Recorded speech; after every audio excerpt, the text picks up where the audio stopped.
Subscribe करें हमारे YouTube channel दास संतोष प्रभु को और श्रवण करें भागवत और भागवत कथा की महिमा का और बेल आइकन को दबाना न भूलें। आपने सुना होगा गोपीनाथ जी के मंदिर, ये रेमुना में है। गोपीनाथ जी के जो मंदिर है रेमुना में है, हमारे उधर उड़ीसा में ही है।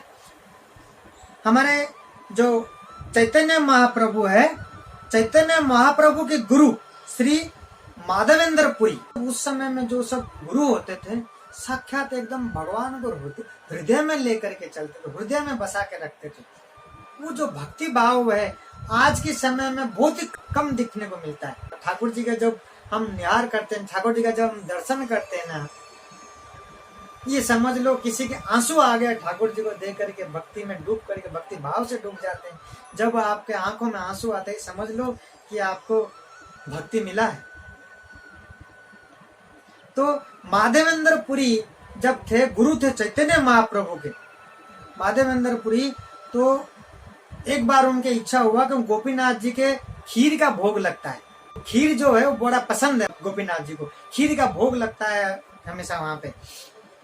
तो माधवेंद्र पुरी के मन हुआ कि ठाकुर जी का जो प्रसाद है, खीर का प्रसाद है, मेरे को खीर का प्रसाद पाना है।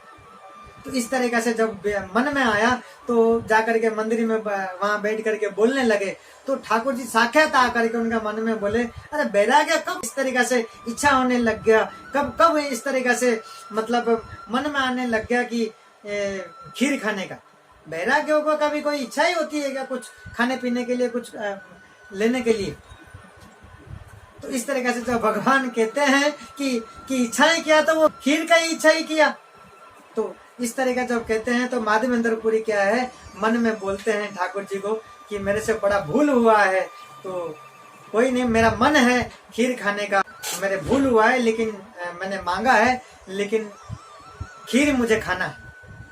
क्षमा चाहता हूँ, लेकिन मुझे खीर का प्रसाद खाना है। तो इस तरीका से बोलते हैं। तो खीर तो कौन देगा, और भगवान को भोग लगता है खीर, और इनको खीर कौन दे? अब ये क्या करते हैं, भगवान ने जब डांटा तो इन्होंने क्या किया, पूरा वो मंजीरा लेकर के वो हरे कृष्ण का नाम का कीर्तन जो है वही करने लगे।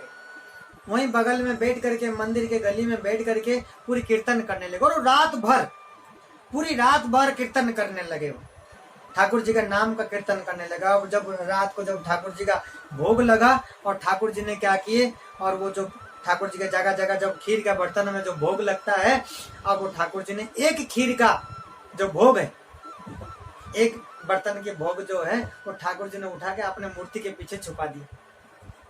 क्या किया ठाकुर जी ने, एक खीर का प्रसाद के जो भोग का बर्तन में रखे हुए थे, वो ठाकुर जी को भोग लगा हुआ था, उठा करके उन्होंने पीछे छुपा दिया। अब वो पूरी रात भर हुआ माधवेंद्र पुरी जो है वो कीर्तन कर रहे हैं, ठाकुर जी का नाम जप कर रहे हैं, क्योंकि उनको खीर खाना है।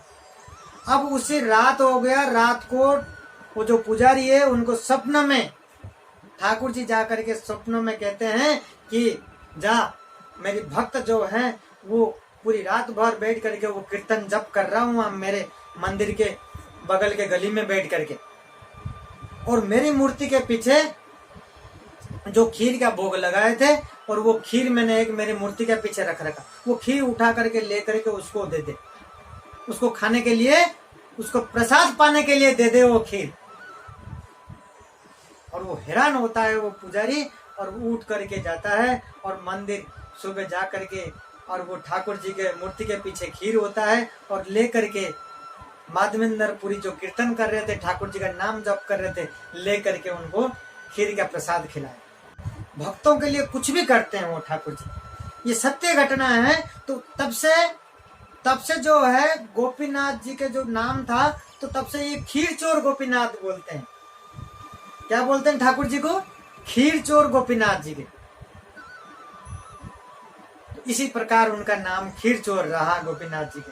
तो ये सत्य घटना है। इसी प्रकार ठाकुर जी भक्तों के लिए कुछ भी कर सकते हैं। भक्त जिधर जाता है ठाकुर जी उनके पीछे पीछे हैं। ठाकुर जी खुद कहते हैं कि मैं अधूरा हूं, मेरे भक्ति के बगैर मैं खुद अधूरा हूं।